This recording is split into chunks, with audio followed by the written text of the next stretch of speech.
And that sort of panicked me, and then I passed out. Just confusion really, lots of anxiety, a bit of panic. I didn't really know what was happening. And she said the words, "You've had a heart attack. You've got a profound heart murmur."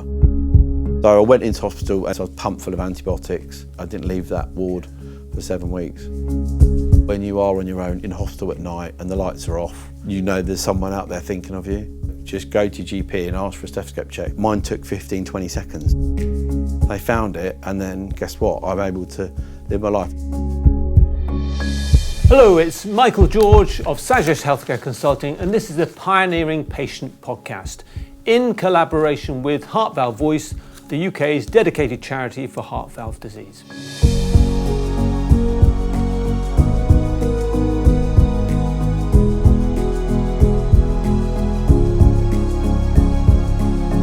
Now imagine that you're a 42-year-old fit and active person, cycling 100 miles a week, 160 kilometres a week. You feel you're strong and indestructible. Then one day you suddenly collapse without any reason. You rush to hospital and they tell you there's nothing wrong. Well, in fact, there was an awful lot wrong, and this was just the start of a 3-year nightmare for our guest. But we also will ask him about that, as well as the fact he's become the first ever patient and commercially minded chair of Heart Valve Voice. So now let's welcome our guest for today, Phill Read. Phill, welcome to the Pioneering Patient Podcast. Thank you, Michael. Yeah, I've been really looking forward to this one. That's great. And so everyone knows a bit more about me, tell me more about who Phill Read is. Okay, so yeah, I'm Phill. I'm 47 years old. I'm married to Sasha. I've got 3 children. So Cameron, Yasmin and Sadie, and a dog called Harry. Okay. And in my professional life, in my work life, I'm a regional sales manager for a plant and tool hire company. We're really fast growing, so it keeps me busy. Excellent. So let's take you back to before 2018. You were really, really active, weren't you? Tell me more about how active your life was. Yeah, I was active. I think I probably cycled 50 to 100 miles a week with friends or on my own. Yeah. I think it was just something I did to relax and to switch off from work, but also keep myself healthy as well. So yeah, I think I was in good shape. Tried to think about what I eat and, just be as sensible as I could, really. Yeah. So then let's take you to the autumn day in 2018 when things changed for you suddenly, without any warning, is that right? Tell us what happened. Yeah, completely no warning at all. So I just felt, I'd be in the bathroom, sort of getting ready for bed at the end of the day, and yeah, just like a rush of adrenaline. I got really hot. I think the thing that was the hardest was shortness of breath, trying to actually control my breathing. That was it. So it just came from nowhere. So at that time, my wife Sasha called 111 because we thought, okay, it's not an emergency. I'm in the room, but we don't know what's going on. And yeah, that's what happened. And then I ended up, the ambulance crew did turn up. They did an ECG on me and checked everything. I think because my base heart rate, my sort of resting heart rate was quite low anyway, they were like, okay, he seems okay, it's just a one-off. And that was pretty much it. They left and I went back to bed, and that was it for that day. So they're saying nothing's wrong, you're fine. And then you get on with the next year, but almost like a birthday coming around, the following November, what happens then? Yeah, so the following year, as you said, it was almost to the day. So I really do think now that it was my body's way of giving me a bit of a kick and a nudge to go, you've got a problem here, in hindsight. I felt it was effective. It was the same repeat of what happened before, but it was ramped up. The dial was turned up to 11. It was more intense. I got really hot. So I was grabbing water from the sink and splashing it over my face because that's how hot I was. Yeah. I suppose that's just your body's natural reaction to try and cool down. And my heart rate would have been spiking. I don't know what it was, really high. And I remember looking in the mirror and it looked like I'd been on a sunbed for about a week. I was bright red, and that sort of panicked me, and then I passed out. And then the next thing was my daughter Yasmin heard the bang, heard me collapse on the floor, and then she ran upstairs and got my wife Sasha involved, and then I ended up, the ambulance crew's there. And I think with a lot of these episodes, they don't last for that long. Mm-hmm. So that's a good thing to take away, is that they don't last that long at the time. But so when the ambulance crew turned up, I actually felt weirdly a bit better because it had passed but obviously there was more problems to come. And it must have been a very worrying time. You know, this is the second time. What were you thinking at that point? Yeah, just confusion really, and a bit of lots of anxiety, a bit of panic. I didn't really know what was happening. I didn't understand why this was happening to me, because then I think, okay, well, I'm quite healthy and I'm not drinking lots and smoking and all those naughty things that we shouldn't do, that they weren't happening. So yeah, just confusion really at this stage. And so you're taken to hospital, and what do they tell you there? What did they do there and tell you?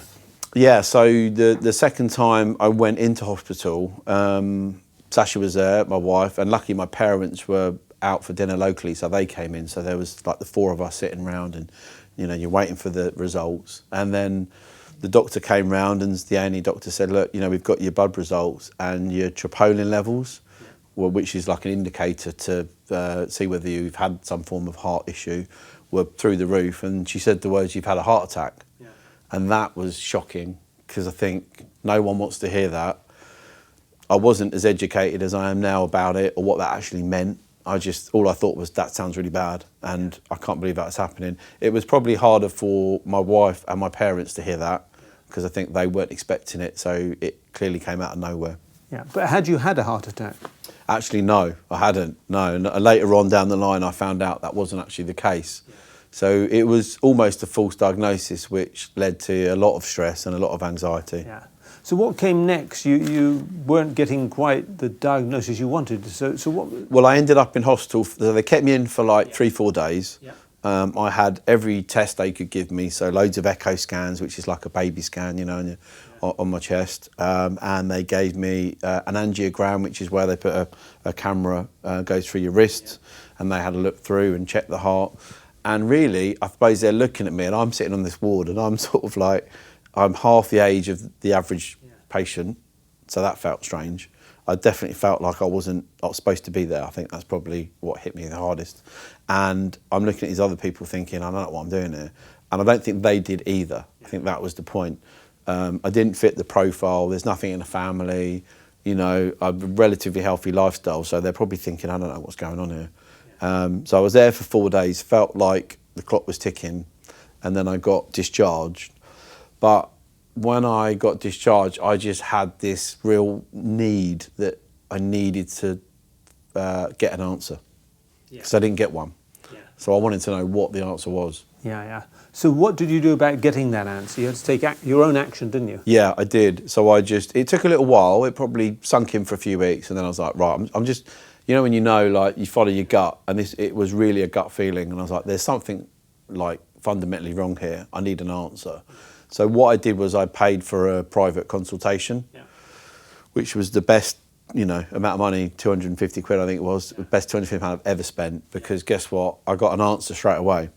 And that whole experience, in comparison to the 4 days I had in hospital, was quick, easy.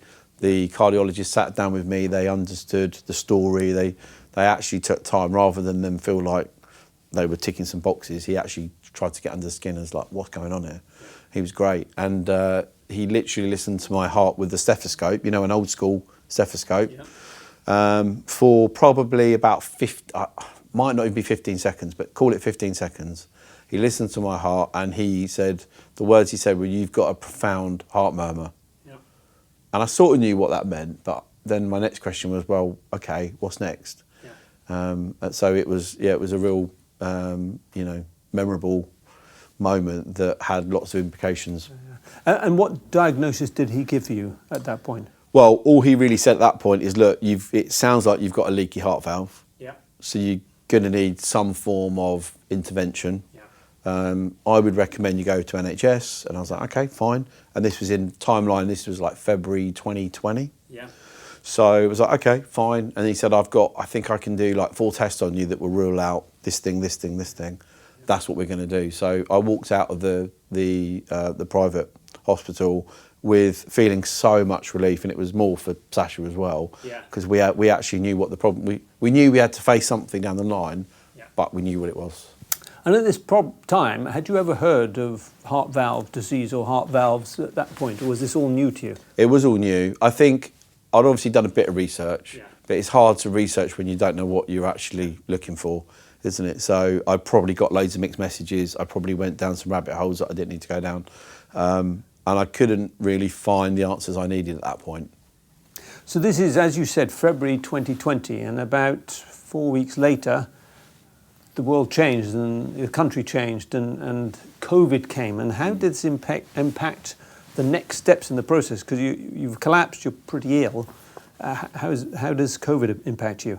Oh, massively. It obviously affected everyone in their own way, right? But if you're waiting for like diagnosis or procedures, there would have been hundreds of or thousands of people that'd be waiting for something. All that got put on hold. At first it was delayed, and then then they pressed the pause button and like nothing happened. Yeah. So that was really difficult because I'd already started some of the tests, but instead of getting a result in like a week, I got a result in like a month. Yeah. So everything just like dragged out. Yeah. And then the anxiety levels just effectively, they just ramp up, right?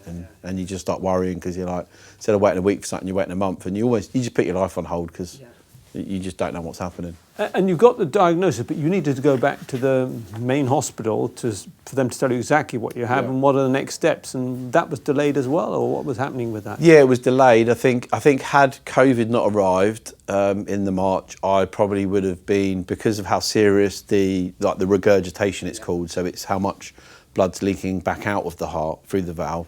That was really high, and I think I probably would have had surgery within like 3 months, maybe 6 at a push, but it ended up 3 times longer than that in the end. Yeah, so it's pretty bad. As you said, you had mitral valve regurgitation. So what you then had to have the discussions. I mean, 2 things to say about that. What were they telling you about your options? But also it's COVID, and there was an issue of, we can come to it later, about you needing a team. But you were there on your own, weren't you, when you were going through those? Yeah, I was, and I think that's one of the hardest bits, because you're going in there and you're trying to understand like what happens next, what they're going to do, but at the same time you've got no one to bounce off. Or I remember sitting down with my cardiologist. His name's Ahmed. He's brilliant, and we sort of bonded over cycling because he did a bit of it, and that really helped me because it took the pressure off a bit. I think it made the situation less serious. Is the reality of it. But I did struggle a bit because he was reeling off what was wrong with me, and I couldn't quite recall all of it. Mm-hmm. So then I ended up, it was a bit of Chinese whispers, when I went back.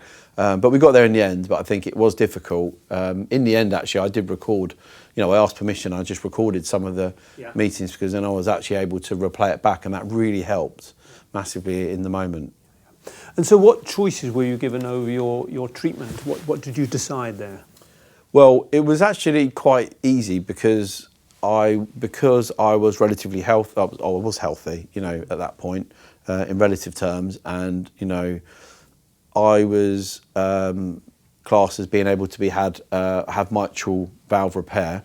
So that was great because they were able to repair it rather than replace it. Yeah. So that has implications. It means that I don't have to go on like blood thinners for the rest of my life and all these things. So the aim was always to repair it. So that was quite easy. It wasn't really a decision to be made there from my side. However, as I learned, if you're operating on someone, when my surgeon was operating on my heart, what if something doesn't go right, or they discover something else? Because I also had AF as well, so I had atrial fibrillation, which is where your heart jumps out of rhythm, or the rhythm's not regular. So that was what led me to pass out in those previous incidents. Ultimately, I knew I'd have to have mitral valve repair, but we had to have a plan B. Yeah. And for me, because of my age at that time, the only real option would have been a mechanical valve, because I didn't want to be going back and seeing him again in the nicest possible way for a very long time. So that was my only real option. I felt at that time. Yeah. And of course you wanted to get information. There's information from a doctor, but you also wanted to get information from other sources. You've got time, it's COVID, you've got time to look and find out things. What were you looking for, and what were you finding at that time? Okay, yeah, I think that's a key part of my story, was like that information gathering, because Google can be a dangerous place, but it also can give you the right answers if you know where to look. And I struggled with that. Sasha and I spent hours looking. Really, all we found was most of it was American. Mm-hmm. So and their healthcare system is different to ours, isn't it? Right. So I couldn't really relate to that. I kept thinking, yeah, that's great, but they're paying for that. So that I couldn't really like lock into that. And then a lot of it was older people. Everyone looked in their 70s and 80s, and I was thinking, I must be the only person out there that is early 40s and got this. I wasn't, obviously, but now I know that, but I didn't at the time. So I really struggled. What I was actually looking for was I wanted a story. I wanted to see someone, I wanted to read something or see it on YouTube or on a blog or something that had the same situation or something linking. I did find one guy, and he was in America, and I watched his videos on YouTube, but it only got me so far, and then I lost connection because it just felt too different to my situation. Yeah. And this is when you also first got in touch with Heart Valve Voice, I believe. Tell me, how did that happen? How did that go? Yeah, well, it was actually Ish, my surgeon, who recommended Heart Valve Voice, which I'm, eternally grateful to him for because of where I am now. But it was just, almost like a side comment. Oh, by the way, if you want more information, I would recommend going to these guys. Oh, okay. And I remember writing it down on my phone, which I did. I had my phone out and I wrote my notes in there, And that was that. And then there were patient stories on there, and there were lots of them, but none of them were, well, there were some, but none of them were relevant to my situation. So actually, I think the initial, it was probably, looking back, it was definitely a welcome distraction in my interaction with Heart Valve Voice, because I had a lot going on and it helped me concentrate on something else that was a bit better, and more positive. So the time comes finally after COVID, or as COVID is regressing, for your surgery. So you should be happy about this. It's all going to go well. You're going to be back to your normal life. How did that all go to start with? Yeah, so surgery eventually was November 2021. Yeah. Sorry, December 21. So I actually wait, at least 14, 15 months longer than I would wanted, or I should have had. So I think the challenge with heart valve disease is it gets worse over time. So you don't improve, you only get worse. And that, I really felt that. And definitely by the end, we went away one weekend, I remember, we went down to Southampton way and we had a nice weekend away. I struggled to make dinner because I was just so flat out tired. And that was really challenging. And it's really, mentally, it's really difficult because I looked okay on the outside. Yeah. I didn't have my arm hanging off, or I didn't have a bandage on. I just felt like I was so tired, everything was a challenge. So that was quite difficult.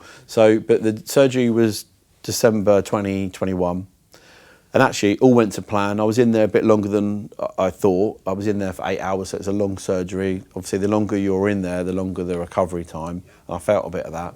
But the surgeon was able to repair the valve as planned, so that was great. Minimally invasive procedure, was it? Yeah, I had minimal invasive, so that's another thing, because that's great, because I had just a small scar here. Yeah. It's like 3.5 inches long. And rather than have the full sternum procedure, and that was great because the recovery time's quicker. It hurt a bit more, but in the short term. But I was able to move, and the other thing that is really good is I could sleep better. Yeah. Because it's really hard to sleep sitting up. If you've ever tried it, it's not much fun.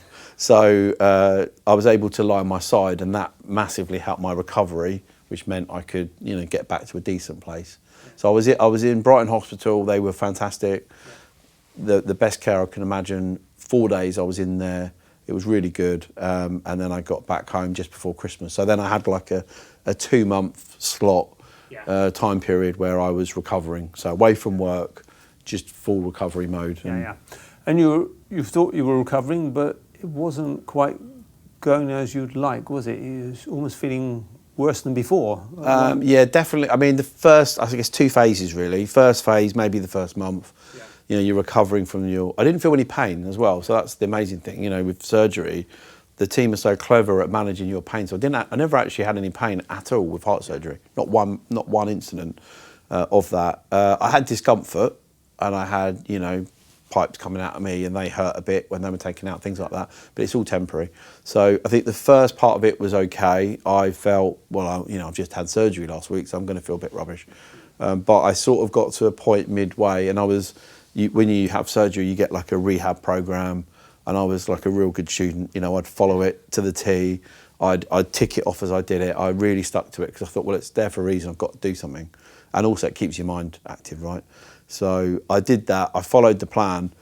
But yeah, like you said, I didn't feel great.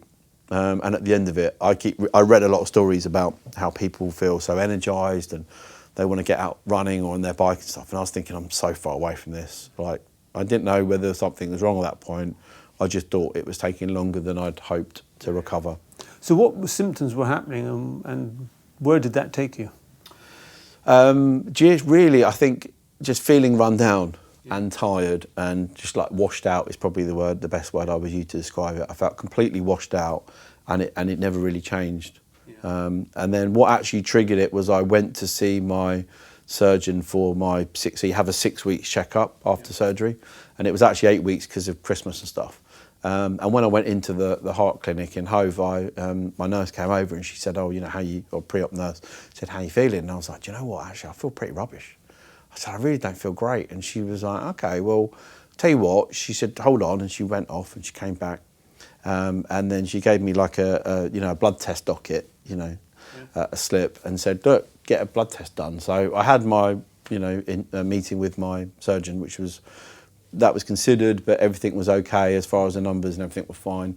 And then that night or that afternoon, I got in the car and I drove to Brighton Hospital, and I had a blood test. Waited a couple of days for the results, and then next was a phone call, a very unwelcome phone call on a Sunday morning, which was the hospital saying, "Look, we've got your bloods in, bring a bag and you're coming back." Coming back in. Yeah. And what was the reason for this? Well, they didn't give me much information on the phone because I think they didn't want to scare me, but they said, "Look, we have some concerns. We'd like you to come in. We're going to run some tests and check everything's all okay." That's pretty much it. So I didn't know what was ahead of me. All I did was, life was still going on, so I just grabbed the backpack. I think I probably naively thought I'd be in there for maybe 2-3 days, but that definitely wasn't the case. No. So you get there and they're telling you you've got endocarditis, infective endocarditis, which has got a 20, 30, 40% chance of you're not coming through it. It must have been really worrying you be given this diagnosis and a very difficult time for you. Yeah, it really was. It was very shocking to hear that because I think I was so fixated on recovering from surgery that wasn't even in my mind. Yeah. I remember reading a little card that they put in the, like the hospital pack about it, and it was all about making sure, you brush your teeth properly and in case you get an infection. And that was it, really. I sort of cast that aside. I didn't really appreciate how serious it was, number one. And number two, I didn't really know what I could do to avoid it anyway. It wasn't like I was putting myself at risk. So I went into hospital and literally within minutes I was pumped full of antibiotics. I didn't even get on the ward. They put me straight in, ACA, and they pumped me full of antibiotics. And then I actually ended up being in hospital for nearly 7 weeks. I didn't leave that ward for 7 weeks, which was hard. Hard, and hard on you mentally, because was Sasha able to come and visit you at this time? Very limited because of COVID, so we're still in COVID times. And it was like one visitor a day per patient, hour max. Yeah. So you got to make that hour count. Yeah. It's got to be good. Exactly. You got to make the most out of it. So it was difficult. I think I tried to put a positive spin on that though, because actually that hour was more valuable than any other time. I think if you're not looking at the watch while you're in that situation, it's maybe you don't appreciate it as much. But in a weird way, I sort of found it great because I looked forward to it. I thought, oh, brilliant, my visitor's coming, and it was either the kids or my wife, and definitely wasn't as many visitors, but it did allow me to rest up and relax. But in the quiet times when no one was there, what was going through your mind, knowing what you were going through? Well, I was really worried because I think because it is so serious, they have to do so many checks. You can get endocarditis through either your gut, so maybe something you've eaten has got bacteria on it, or you can get it through your mouth, so maybe poor hygiene, or you can go to the dentist and they can nick your gum and it bleeds and it gets infected, and that was it. Because my heart valve was so weak and still recovering, as soon as the infection got in, it goes straight for the valve and tries to attack it and effectively destroy it. So that's what was happening. So what was going through my mind? I was very worried about work because I'm the main breadwinner in the house. I'm the main earner, so that was really playing on my mind a lot. I was worried about that. I was also worried about how long I was going to be there because there was no end date. It was quite easy when I was in there before because all I had to do was get up, walk up some stairs, and I was out, and I could do that. But when I didn't have a finish line, mentally I found that quite difficult because I didn't know when my last day was going to be, and they didn't really know, to be fair. And finally you got out, but that was almost just the precursor to another problem. What came next? Yeah, so I spent 6 weeks in hospital, and I had a PICC line installed, which is where they put like a cannula in your arm that's in there permanently, which was great because I didn't have to be like a pincushion every 4 hours. So I had to have antibiotics every 4 hours, 24 hours a day for 8 weeks. Well, 6 weeks in hospital, a little bit less when I was at home. So that, I was so pleased to get that. It was a really tough period of the whole journey. So I got out of that, and again, it was just the road to recovery. Right, that's behind me. Did all the right stuff, got out on the bike, did a bit of cycling, did a bit of walking, ate healthy, followed all the guides and did all that stuff. But just, I think it was like a month later, started feeling a bit rubbish. The actual symptom was shortness of breath, sort of tightness on my chest. And I now know what pericarditis does is it's like the sac around the heart that protects the heart had got an infection, not from the actual wound, but just in, from myself, I got an infection inside.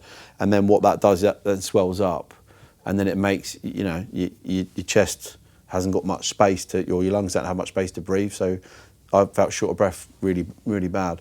I struggled with that. So that was the main symptom. And then again, I go back to that same theme of I just listened to my body. I knew it wasn't right. I had no doctor there. No one was telling me at that point. I wasn't in hospital. No one was telling me to go in. I didn't want to go in, especially with what I'd gone through. But I literally had to drag myself in there because I knew there was something not quite right. Yeah. So you're getting to know your body. You're getting yourself educated. You explain it very well now. You get out from the pericarditis. You're still working. So you think, right, it's time to book a holiday. All looking good, is that right? Yeah. Well, sort of. In my head it was. I think going back to that pericarditis just quickly, that was, if I look back over the whole thing, even to this day, that was where I felt the worst. I felt so ill. It was like, again, flu, but times 3. It was really, really bad. I struggled to even get out of bed and walk to the toilet on the ward. I just couldn't do it. I really struggled. Yeah, and Sasha came and saw me, and I could see her reaction to how I looked. And, when you haven't just had a heart operation, there's nothing to really pin it on. And I looked bad. But I self-diagnosed that a bit, when I was in hospital, because I just knew I had left shoulder pain, and that's one of the main symptoms of that. So that was the pericarditis thing. And then, so yeah, like you said, I got through that. I felt a bit better. I think mentally I was just on that journey to get back to recovery, get back to normal life. I then booked the holiday, and we were flying out to Italy on Saturday. My daughter Sadie was so excited. She hadn't been to Italy before. She was really looking forward to it. And then I think I got to the Wednesday and thought, you know what, I really don't feel good. The thought of getting on a plane, it was going to be hot. Oh, I don't know whether I can do that. So I went into hospital on the Wednesday, and that was one of the hardest, because I think when someone's not telling you to come in or you have to go in, it's harder, right? Because you've got to drag yourself in again. And I did. And I was there for 4 days, missed my holiday. Rebooked another one while I was in hospital, so that kept my mind busy. But yeah, we didn't go because of that. So that was really tough. I think we just wanted that time as a family to just get away from it all and have a bit of a breather, but that was sort of taken away from us, really. Yeah. But fortunately, you got out from that and started then to get stronger and better. But let's look at what you've gone through, because you were diagnosed with Barlow's disease. You had atrial fibrillation, as you say. You've had mitral regurgitation. You've also then were checked for your aortic valve, weren't you? What did you say there? Yeah, there's been a lot. There's a lot to digest, but I think after having the pericarditis the second time, one of the key things was I was then taken off all my medication, which is great, which was always my end goal, is I don't want anything in me that I want to be taking anything that I don't really need. And actually I had to push the medical team, the cardio team, and they were like, you know what, you're right, we can get rid of all that, which is brilliant. So I did feel a bit of a lease of life after that, so I did feel better, and I've continued that to feel better then. But yeah, it was actually during surgery that Ish, my surgeon, discovered, because he wasn't aware of it till then, that my aortic valve only has 2 flaps on it, but yours would have 3. Yep. So mine is, I was born like that. I had no idea.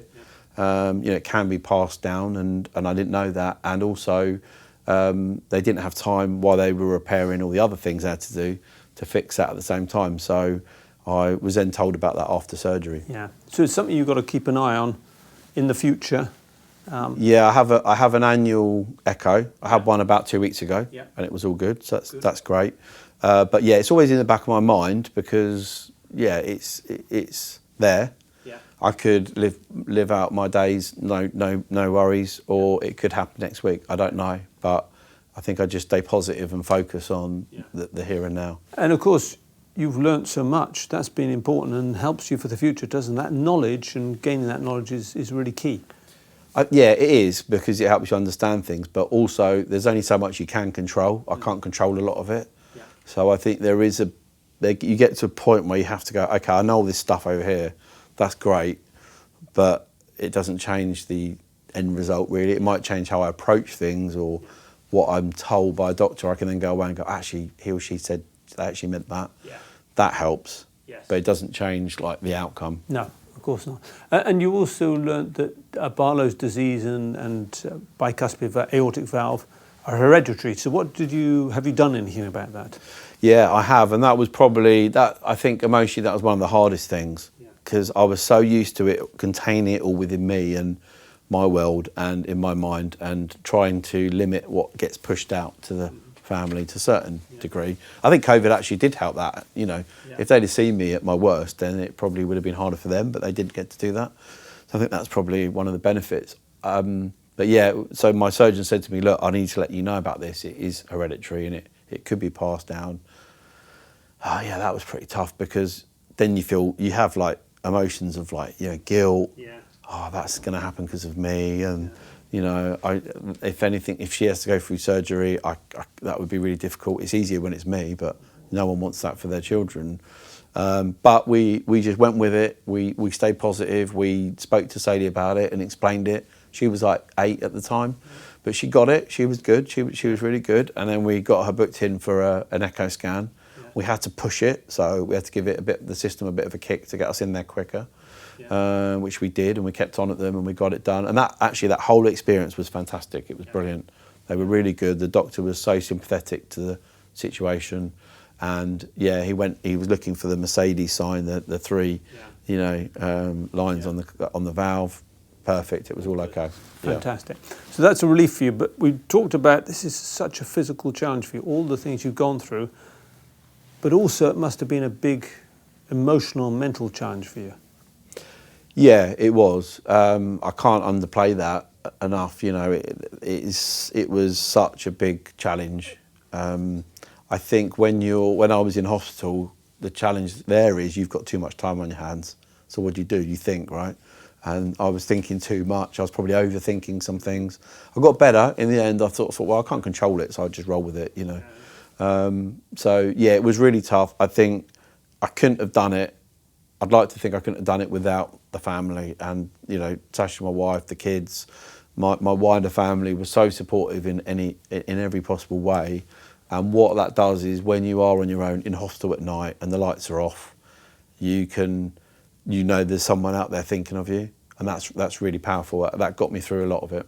Talking about family, I've got a quote to read to you. Okay. Walking into intensive care after his surgery, it was very tough for me to see him like that. When he was diagnosed with pericarditis, he didn't have the strength to walk around the hospital bed, and for me that was the lowest point. Phill, being Phill, is always so brave and so resilient. I was just in awe of him. We've researched together all the diagnoses, talked over procedures and possible outcomes, and are very much a team. So this is from Sasha. How does that make you feel? How important has she been in your... Well, she's a keeper, that's for sure. Yeah. She's a keeper. She's been amazing. The whole thing. When she came to visit me in hospital straight after surgery, which she talks about there, she had a red suit on. She had a T-shirt that said, "My husband's a heart warrior." Yeah. She even got a little tattoo, like a temporary tattoo done with, like the ECG line. And I was not quite in the room at that point, and I thought it was a real one. So I was a bit shocked. What the hell have you done? But it was that. And the one thing she did, which was fantastic, which really helped, was she made a video. So behind the scenes, this was for after my surgery to help me when I woke up, really. So she went around all my family and friends. She did some of my colleagues at work who were great.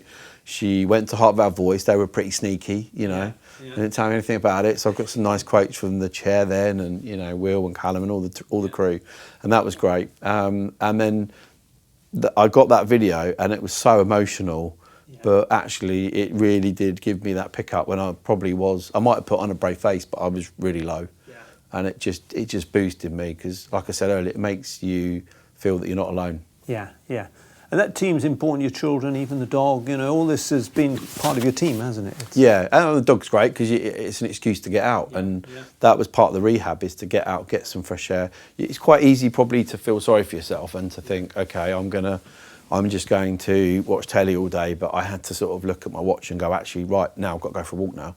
And it's good because it kept me motivated. It was a focus, Yeah. And you mentioned Will and Callum and the team from Heart Valve Voice. It started with a 20-minute conversation, I think, and it's built from there. So tell me how important that's been and what you hope to bring to Heart Valve Voice. I think, it's a really key point because, like I said, I felt a bit lost, really. When I was waiting for my surgery, I didn't know what was happening. I didn't know what was going on. I wanted someone to sort of reach their hand out a bit, I suppose. That's what I was after, to say, don't worry, it's okay, you'll be fine. And I was struggling to find that. And actually, when I spoke to the team, what I felt was there was so much that they wanted to do. We were in the middle of COVID as well, so I think your creative minds are flowing and there's things that you want to do. And actually, I saw a bit of an opportunity that maybe we could do some videos on like COVID and waiting, because there's loads more people in the same situation as me. Why don't we sort of bring that to life a bit? So that's what we did, and they went down really well, and we got some nice, views on those. But then I think it was on BBC, wasn't it? So I got on. I was really lucky. I got on. I thought I did things I never thought I'd do. I got on TV. I got on the radio. I've been in Parliament, speaking in Parliament. So it's been brilliant. I think it was a welcome distraction at the time. I think that's probably what I was looking for. Work wasn't busy as it could be, and I was at home. It was all a bit weird, wasn't it? And actually, I had this distraction where I could sort of focus, and my creative mind kicked in a bit, which is nice because it was just different. So I was able to. I felt like I was contributing something in some way. Yeah, and in February, I think, of 2024, you became the first patient chair of Heart Valve Voice, which is important.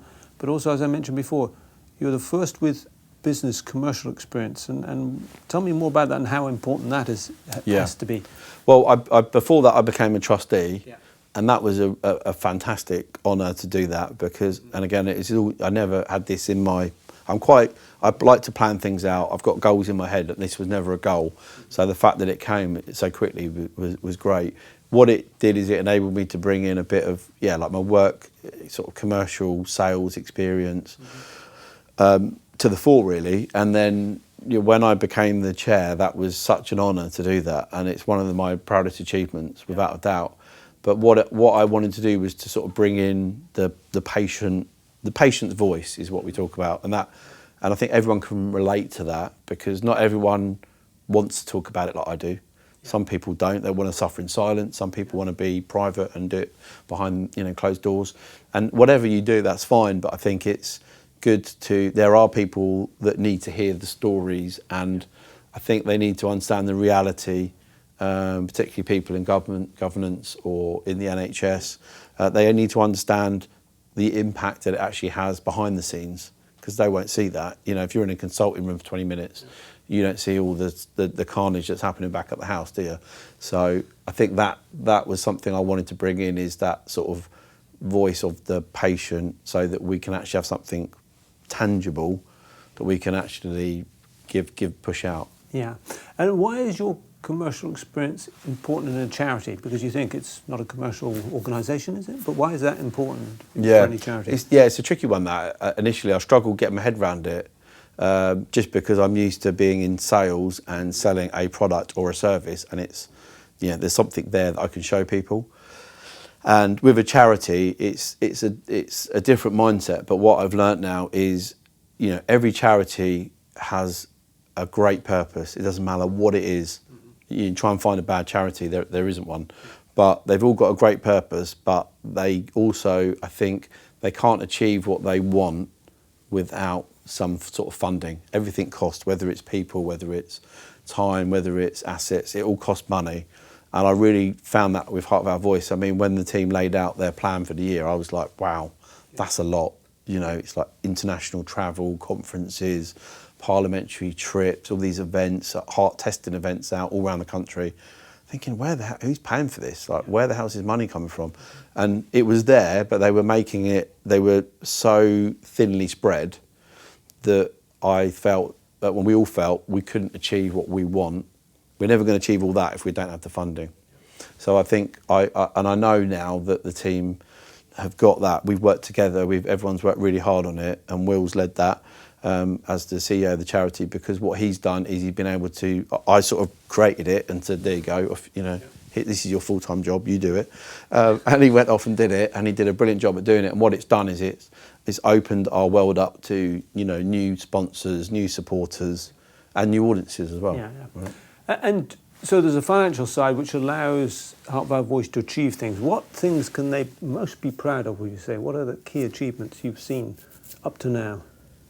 For Heart Valve Voice, Heart Valve Voice, yeah. Yeah, well, there's a lot. There's a long list. Yeah. I think that they were involved in the NICE guidelines, and I was part of that as well. So every patient got a chance to put their input in that.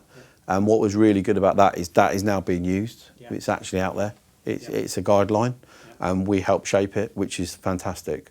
So that's been great. I think a lot of the campaigns that we've had have been really effective. The social media campaigns have been great, and they reach a wider audience. I think we're probably trying to target people that maybe are younger than there's people like me that are in their 40s that are going to have heart problems. So actually, can we widen that out? So I think the social media campaigns do a great job at that. Mm-hmm. And also, I think, last year we had the Slow campaign, which was really powerful. This year, or since the Heart Valve Awareness Week back in February, we have the Listening Saves Lives campaign. Yeah. And that actually goes back to my point earlier that I made about, when I said the simple stethoscope check. Yeah. That's what we're trying to promote. Yeah. In its simplest form. Yeah. Just, if you're not feeling well, or you feel you have got shortness of breath or fatigue, and you don't feel that's right, just go to GP and ask for a stethoscope check, because mine took 15, 20 seconds. It wasn't 3 hours. They found it, and then guess what? I'm able to live my life. If I'd have done that 20 years down the line, I might not get through that. As you say, 15 seconds, that's all. And so what else are you pushing the team to achieve? Anything special you'd like to them achieve in the next year or so? Yeah, I think the one thing that we're really trying to push forward with is patient stories. We need more, so we need more people that are watching this to reach out to us and contact us, because we want to share those stories. If you remember, that was the thing that was the most important thing I was after at the beginning. I wasn't after a medical document, I wasn't after a guideline. I wanted a story, I wanted something that was real, that I could, not just me, but my family could read it, or I could send it to them on WhatsApp and they could read it and go, oh, okay, that's what Dad's going through, that's what I wanted. And we need more of those. And we've got some great ones already. But I think, as we've discovered over our chat, there's so many different conditions, situations. So we're trying to create stories for each one, so then anyone can log into those and just see something that will be useful to them. That's what we're trying to do this year. Excellent. And looking back to your story, your case, what do you think, looking back, what could have been done better? What could help to improve your case, your story, your health? Yeah, that's quite a tough one, but I think if I'd had some form of awareness before 2018, when I felt rubbish and sort of thought I had to call an ambulance, if I'd have just had a little bit of awareness then, would that have helped? Probably. I think it would have done. It certainly would have made me feel a bit more relaxed about it all, and maybe less anxious, that's for sure. So I think that would have helped, a bit of awareness, And I also think having if I look back, being diagnosed early, because because heart valve disease gets worse over time, you might not have symptoms. So yeah, you might have a little bit of shortness of breath, or you might have had a bit of fatigue. But if you can be diagnosed then guess what? You don't have to go through all the horrible stuff I had to go through. You don't have to go in the the ambulance turning up at your house is not a good look. Yeah. It's not nice. And the neighbours are coming up to me after going, oh, what happened? And everyone knows what's going on. And it's just not, the whole thing's just horrible.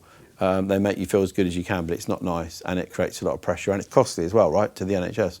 So to try and get that early detection, if you can have that and you can be proactive and push for that, even if it's just, I just want to get checked, even if I'm fine, that would make a big difference. It certainly would have made what happened to me cover maybe 6 months, not like 5 years. Yeah. And to close, you talked about the importance of patient stories. If you were to speaking to a patient now who said, Phill, give me some advice about how I should approach things as a patient, what are your words of wisdom to them? Well, I would say don't worry about it, but they will worry about it, because that's natural. But I think, don't worry about it. And what I mean by that is there's lots of information out there. There's thousands, if not millions of people that have gone through this. You won't be the only one. I think there's lots, like I said, there's lots of information available that can help you and your loved ones, and goes back to the team, doesn't it? Whether it's just you and one other person, or a big family group, or whatever, even if it's your work colleagues, just people understanding what it is and having awareness of it will help. And I think you've got to listen to your body, and I knew the times that I knew I wasn't right always ended up in me having an action. It wasn't easy, and I didn't want to have that action. I didn't want to go in hospital when I should have been sitting on a beach in Italy. But I literally had to drag myself in there. It was one of the hardest things I've ever done. But I knew I'm not going to get another holiday if I don't get in there, and drag myself through that. Phill, thank you very much for sharing your story. Thank you for your excellent leadership of Heart Valve Voice. It's been a pleasure having you on the podcast. Thanks, Michael. Thank you very much. Thank you. Well, thank you very much for listening. That brings us to the end of another Pioneering Patient podcast. As you heard, Phill said we need more patient stories. So please send any suggestions of stories and ideas to the email address we have at the end of the show. Also subscribe and like so we can bring you more podcasts in the future. In the meantime, thank you for listening, and please take good care of your health.